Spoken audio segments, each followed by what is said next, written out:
Le vilain petit canard. Quelque part dans un pré, bien caché dans l'herbe tendre, une canne couvait amoureusement ses œufs.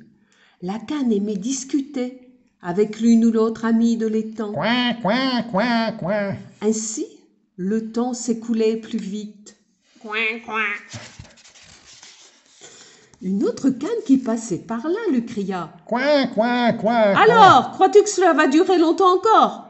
Je ne crois pas, répondit fièrement la future maman canne. Ce matin, quelque chose a bougé. Elle avait raison.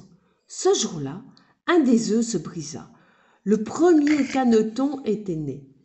2 jours plus tard, tous les œufs étaient éclos.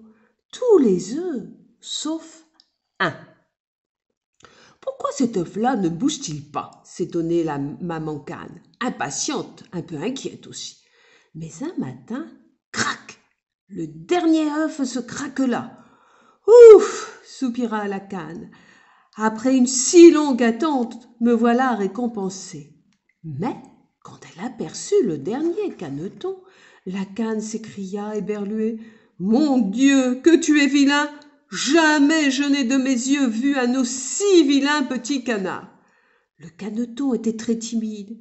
Il n'était encore qu'une petite boule de duvet. Tout le monde à l'eau maintenant, ordonna la maman canne. Je vais vous donner votre première leçon de natation. Joyeusement, les canetons plongèrent à qui mieux mieux dans l'eau fraîche. Gloup, plouf, gloup, Apprendre à nager était pour eux un jeu, un plaisir. zip. Sauf pour le vilain petit canard, il était peureux. Il demeurait à l'écart, sur la berge, tremblotant comme un nénuphar un jour de tempête. Non seulement tu es laid, mais en plus tu es bête, caqueta sa mère. Coin, coin, coin, coin. Le petit canard de peureux devint honteux. C'était pire. Un matin, la canne emmena ses petits à la ferme afin de les présenter à d'autres animaux du voisinage. Le chat Miaou. observa la famille avec attention et lança « Tes petits sont superbes, sauf celui-là. Comment as-tu fait pour pondre un aussi laid caneton ?»« Si j'avais pu savoir, soupira la canne. En plus, il est bête. Cela ne me dérangerait pas de le perdre, bien au contraire. » Oh. Le chat s'approcha du vilain petit canard, fit le gros dos, souffla, sortit ses griffes et gronda. « Dis l'oiseau, pourquoi ne t'enfuis-tu pas ?»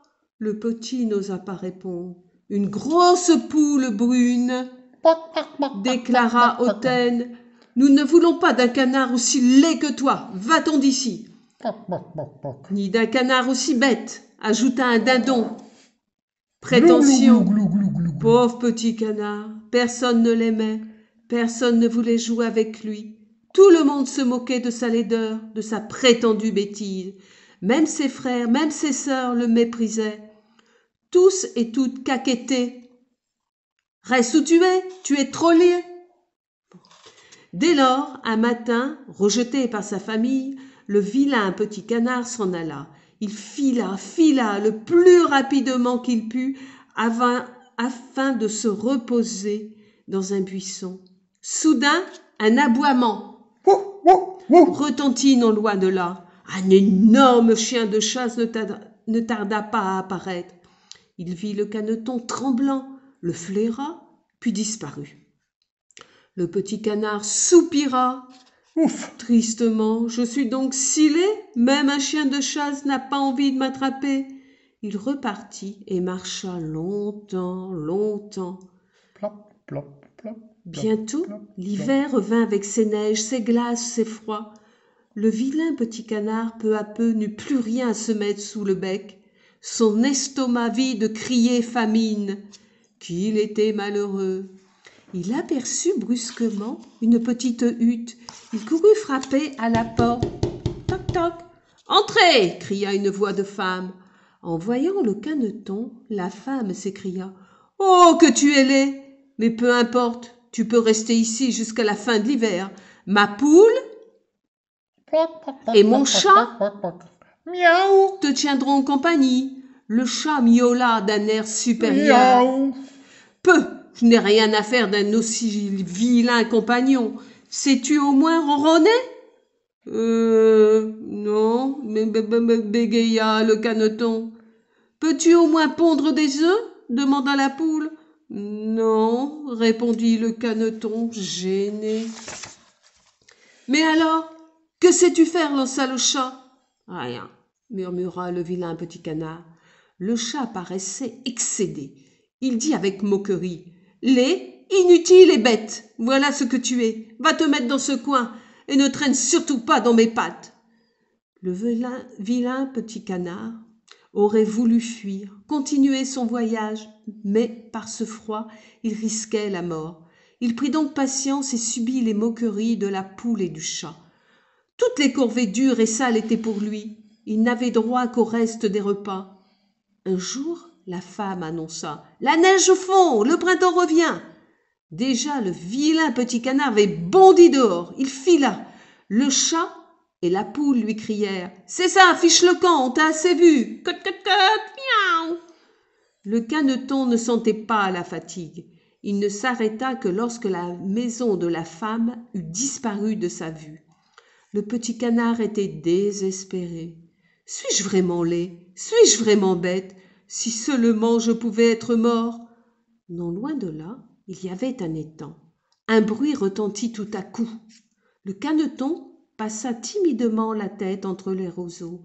Oh, merveille! Quelle beauté! Il vit sur l'eau de magnifiques cygnes à la robe blanche. À grands coups d'ailes, majestueux, les oiseaux magnifiques s'envolèrent vers le soleil chaud de lumière. Le petit canard ressentit alors une impression bizarre. Les cygnes l'attiraient. Il essaya ses ailes. Elles n'étaient pas encore assez solides pour le porter. Mais le caneton n'en fut pas désespéré. Chaque chose en son temps, se dit-il. Le vilain petit canard venait de décider de reprendre goût à la vie.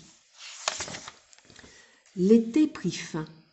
L'hiver revint, terrible, interminable, mais comme chaque année, le printemps se remontra. Des enfants se promenaient le long de l'étang.